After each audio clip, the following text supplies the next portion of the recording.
আসসালামু আলাইকুম আরহামাতুল্লাহি ওয়া বারাকাতুহু। বনি ইসরাইলের এক ব্যক্তি, সমুদ্র তীরে তার বসবাস। একদিন সে কি এক প্রয়োজনে ঘর থেকে বের হলো। সমুদ্রের বিশাল জলরাশির পাশ দিয়ে একটু দ্রুত পদে হাঁটছিল সে। কোনো দিকে ভ্রুক্ষেপ নাই তার, কিন্তু হঠাৎ এক ব্যক্তির চিৎকার শুনে সে থমকে দাঁড়াতে বাধ্য হলো। লোকটি উচ্চ আওয়াজে বলছিল, হে লোক সকল, খবরদার, মানুষের উপর জুলুম করো না, আমাকে দেখে শিক্ষা গ্রহণ করো। জুলুমের শাস্তি কত নির্মম, কত নিষ্ঠুর, আমার প্রতি লক্ষ্য করে তোমরা তা বুঝতে চেষ্টা করো। কথাগুলো শুনে লোকটির মনে কৌতূহল জাগলো। সে তার নিকট এগিয়ে গিয়ে বলল, ভাই, কি হয়েছে আপনার, এমন করছেন কেন?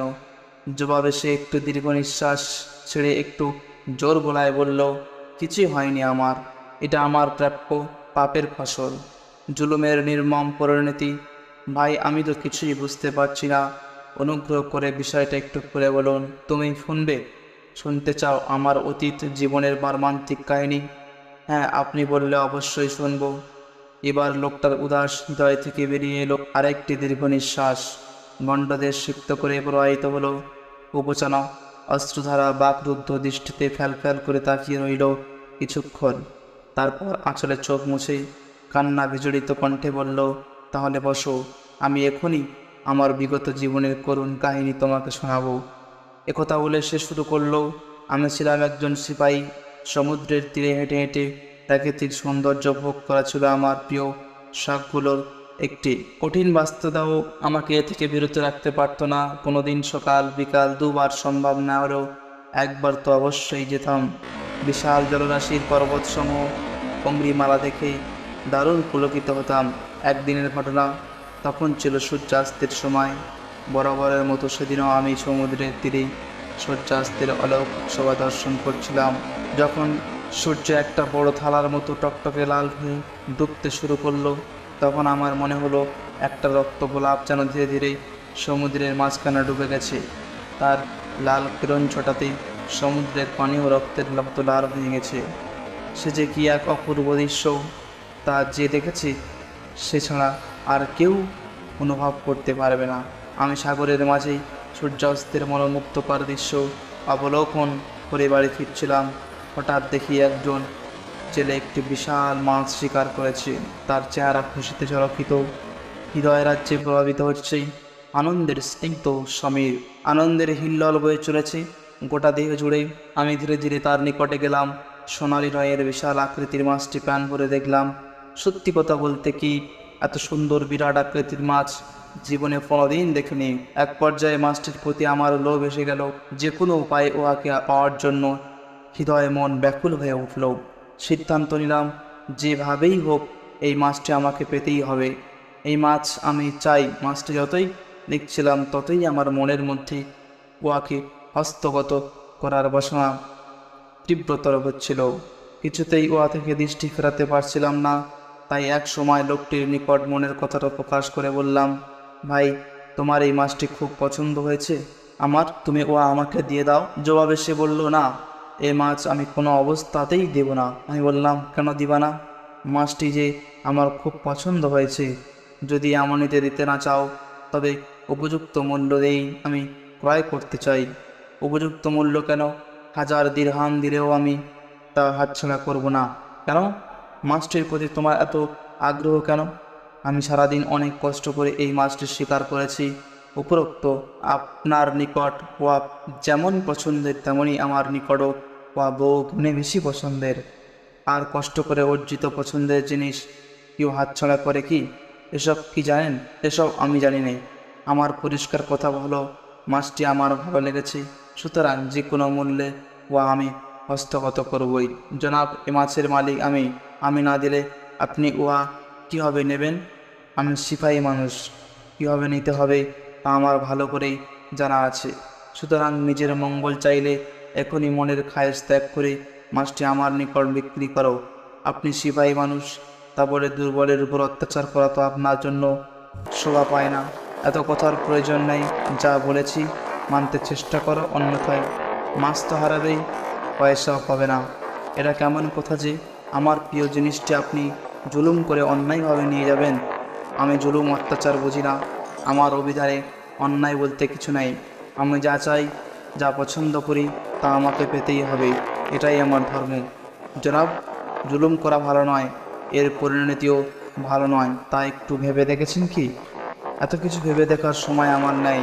আর মন্দ পরিণতির কথা বলছো, এসবকে কখনোই আমি পরোয়া করি না। জনাব, এ কী বলছেন আপনি?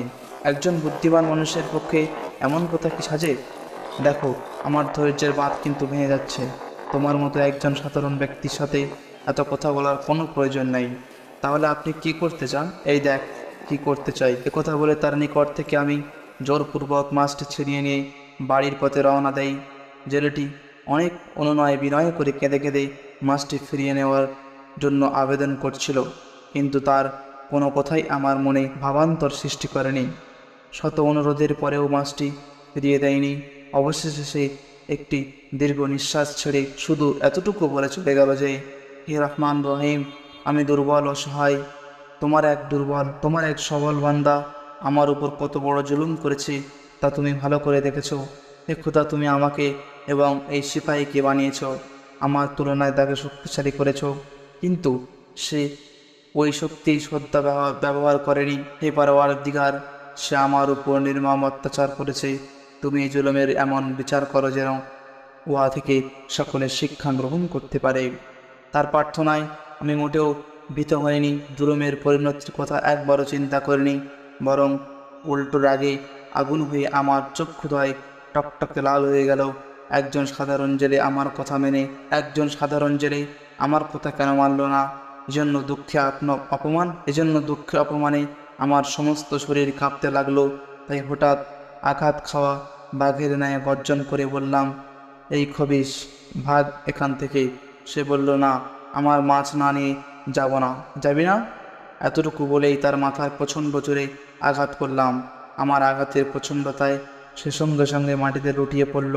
অতঃপর একটি বিকট চিৎকার করে জ্ঞান হারালো। লোকটি জমিনে পড়ে আছে, আশেপাশে কোনো লোকজন নেই। এই মুহূর্তে লোকটির জ্ঞান ফেরানোর চেষ্টা করা আমার প্রয়োজন ছিল, কিন্তু সেই দিন আমি এতই নিষ্ঠুর হয়ে গিয়েছিলাম যে তার প্রতি আমার সামান্যতম সহানুভূতিও সৃষ্টি হলো না, বিন্দুমাত্র মানবতাবোধও জাগ্রত হলো না। তাই আমি সেখানে এক মুহূর্ত দাঁড়িয়ে না থেকে তাকে একাকী ফেলে রেখে আবার বাড়ির দিকে রওনা দিলাম। বেশি দূর যাওয়া হলো না, আমার শুরু হলো জুলুম, অত্যাচারের ভয়ঙ্কর শাস্তি, অন্যায় অবিচারের নির্মম পরিণতি। আমি মাছটি হাতে নিয়ে দ্রুত বেগে হাঁটছি, কিন্তু খোদার কি কুদরত! কিছু দূর অগ্রসর হওয়ার পর মাছটি আমার আঙ্গুল কামড়ে দিল। ঘটনার আকস্মিকতায় ভয় পেয়ে গেলাম। হাত ছাড়ানোর জন্য বারবার চেষ্টা করলাম, কিন্তু কিছুতেই তা সম্ভব হলো না। পরে ওই অবস্থাতেই বাড়িতে এলাম। ঘটনা না শুনে আশেপাশের অসংখ্য লোক সমবেত হলো। অবশেষে বহু চেষ্টা তদবিরের পর বাড়ির সকলে মিলে সেই মাছের কবল থেকে আমাকে উদ্ধার করতে সমর্থ হলো। আঙ্গুল কামড়ে ধরার কারণে শুরু থেকে আমি প্রচণ্ড ব্যথায় অস্থির ছিলাম। আঙ্গুল ছাড়ানোর পর ব্যথার মাত্রা আরও বৃদ্ধি পেল। অসহ্য যন্ত্রণায় আমি ছটফট করতে লাগলাম। অবশ্যই একজন অভিজ্ঞ ডাক্তার আঙ্গুল পরীক্ষা করে বললেন, এই আঙ্গুল কেটে ফেলতে হবে, অন্যথায় উহার পচন দেহের সর্বত্র সংক্রমিত হয়ে ভয়াবহ অবস্থায় সৃষ্টি করতে পারে। ডাক্তারের পরামর্শ অনুযায়ী আঙ্গুল কাটা হলো, কিন্তু সঙ্গে সঙ্গে সেই ব্যাধি হাতের তালুতে চলে গেল। এবারও ডাক্তার পরীক্ষা নিরীক্ষা করে তালু পর্যন্ত হাত কেটে ফেলার নির্দেশ দিল। ডাক্তারের নির্দেশ সঙ্গে সঙ্গে পালন করা হলো, কিন্তু হাতের তালু কেটে ফেলার পর সেই ব্যাধি হাতের কবজিতে দেখা গেল। বর্ণনাকারী বললেন, ডাক্তারের পরামর্শ অনুযায়ী এভাবে আমি আমার হাত বারবার কাটতে থাকলাম, আর ওই মারাত্মক ব্যাধিটি আমার দেহের অভ্যন্তরের দিকে অগ্রসর হতে থাকলো। এই পর্যায়ে আমার মনে ভয় ঢুকে গেল। আমি বাড়িঘর লোকালয় ত্যাগ করে জঙ্গলে পালিয়ে গেলাম। একদিন আমি জঙ্গল থেকে বের হয়ে মরুভূমিতে এলাম। প্রচণ্ড ব্যথায় তখন আমি চিৎকার করে কাঁদছিলাম, কিন্তু আমার চিৎকার শোনার মতো কোনো লোক সেখানে ছিল না। এক সময় একটি গাছের ছাওয়ায় এসে বসলাম। কিছুক্ষণ পর একটু আরাম অনুভূতি করে আমি সেখানে ঘুমিয়ে গেলাম। সেই ঘুমে আমি স্বপ্নে দেখলাম এক ব্যক্তি আমাকে বলছে, হে অমুক, এভাবে একের পর এক তোমার দেহের সকল অঙ্গ প্রত্যঙ্গ কেটে ফেললেও এই কঠিন মুসিবত থেকে তুমি উদ্ধার পাবে না। স্মরণ করো, তুমি একদিন এক দুর্বল অসহায় জেলের মাছ জোরপূর্বক ছিনিয়ে নিয়েছিলে। এটা হলো তোমার সেই জুলুমের শাস্তি। মনে রেখো, যতদিন পর্যন্ত তুমি তার হক ফিরিয়ে না দেবে, ততদিন তুমি এই আযাব থেকে কিছুতেই মুক্তি পাবে না। উপরোক্ত স্বপ্ন দেখার পর আমি আর বিলম্ব করলাম না। সাথে সাথে ওই জেলের খোঁজে সমুদ্রের তীরে চলে গেলাম। সেখানে গিয়ে দেখলাম সেই মৎস্য শিকারী সমুদ্রের জাল ফেলে বসে আছে। আমি অদূরে দাঁড়িয়ে তার জাল টানার অপেক্ষা করতে লাগলাম। কিছুক্ষণ পর সে জাল টানলো। দেখা গেল জালে প্রচুর মাছ আটকা পড়েছে। সে মাছগুলো খাঁচায় পড়ে অবসর হওয়ার পর আমি নিকটে গিয়ে বললাম, হে আল্লাহর বান্দা, তুমি আমাকে ক্ষমা করে দাও। সে জিজ্ঞেস করলো, তুমি কে?